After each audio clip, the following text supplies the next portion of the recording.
How's everybody doing tonight?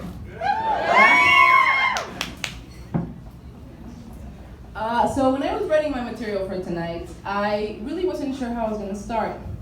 Fortunately, I got really lucky because on Monday, I fell down a flight of stairs. It was not just like tripping over a couple of steps. It was like flying from top to bottom. It's a miracle I didn't break anything. And for that, I have to thank the Virgin of Guadalupe and really good bone density. Now, I'm not particularly religious, but somewhere God or a goddess or the universe or the Virgin was like, you don't know what to write? Eat it, bitch. Yes, because in my mind, the Virgin talks like a chola. So whenever most people hit concrete, their first thought is, I hope I didn't break anything. Or maybe I should call out for help. But not me. My first thought was, I hope no one saw that.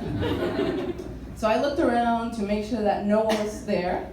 And then, as I held back my tears, my next worry was, I hope the neighbors aren't home, because I didn't want them to see me lying on the floor outside their door. So I did what any person with a deep fear of humiliation would do, and I sat up so that I could pretend that I was just chilling. A little awkward, but it's much better to have them think I'm creepy than have them know that I fell down the stairs.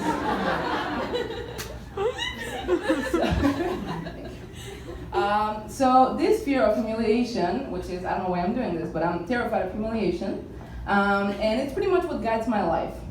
So for example, I am absolutely terrified of flash mobs. Can someone tell me, what is it about white people and flash mob proposals?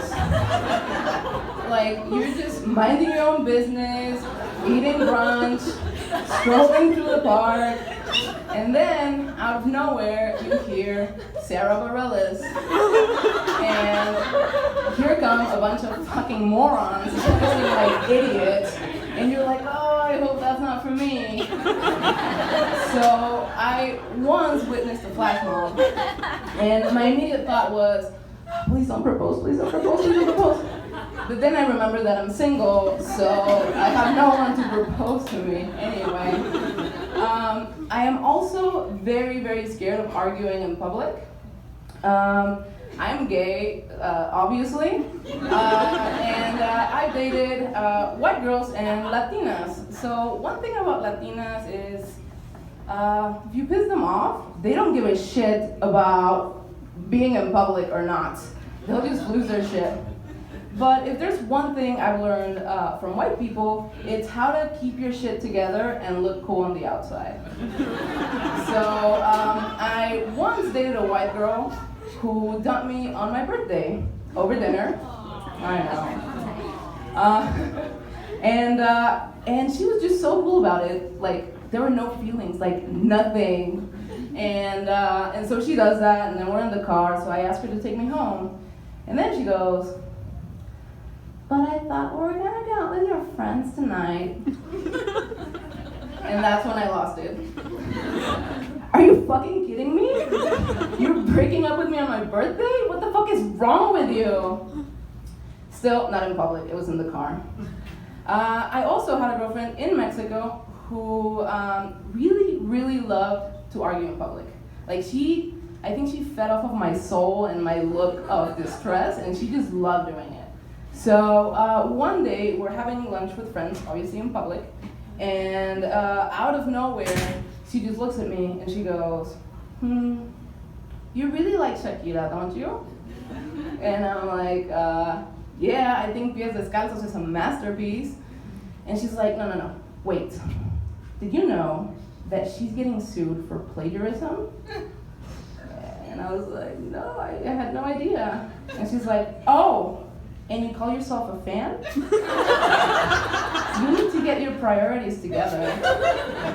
I'm not like, I can't make this shit up, like this actually happened. She was really upset, that was the end of our relationship. And, thank you, Shakira, my Colombian goddess. And so, also, if you haven't picked up on it, I'm Mexican, like very, very Mexican. Thank you. Like I am, like eat tortillas every day, kind of Mexican. Like get really drunk and force my white friends to listen to cumbia. Like people now look at me the way they look at sad puppies after the election. And I'm an immigrant, and of course, when you come from a different country, you can't help but to think about the differences between the countries, right? So my very first awkward experience in the US was when I spent a whole year trying to greet people by kissing them on the cheek. Apparently, Americans don't like that. I also like to do what I call the fatality combo, which is a kiss on the cheek and a nice, like normal 2-arm hug. Which resulted in a lot of people just doing like the awkward white people side hug, where like they just sort of go like that, and you're like, are we posing for a picture now?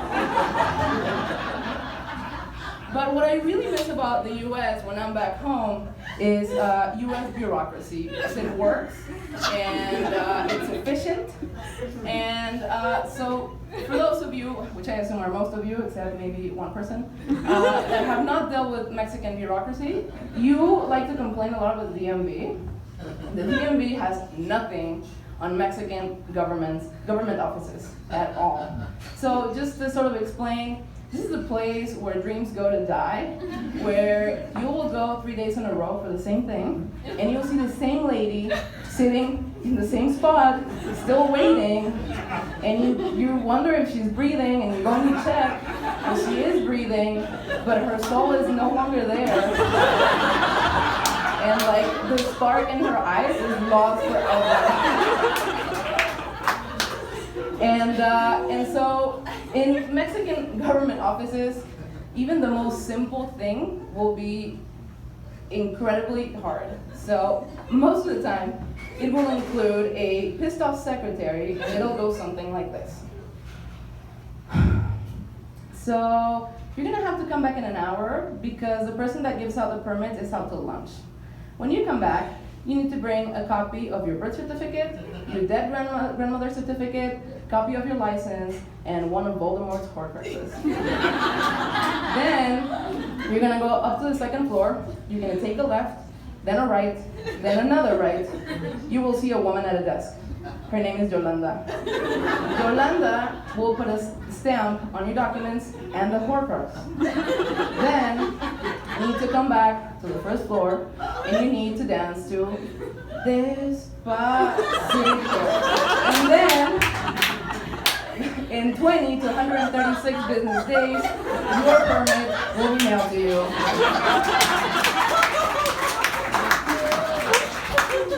And the permit never comes. But one of the things that has been really hard for me to stop doing since I moved to the States is using the word ahorita. And the Latinos are laughing at me. And ahorita translates to right now, but in Mexico, where the time-space continuum is often shattered, ahorita could mean right now, in a week, or probably never. So when I say right now, I actually mean ahorita, which means that I don't even know if it's ever gonna happen. So like, hey, can you do the dishes? Mm-hmm, right now.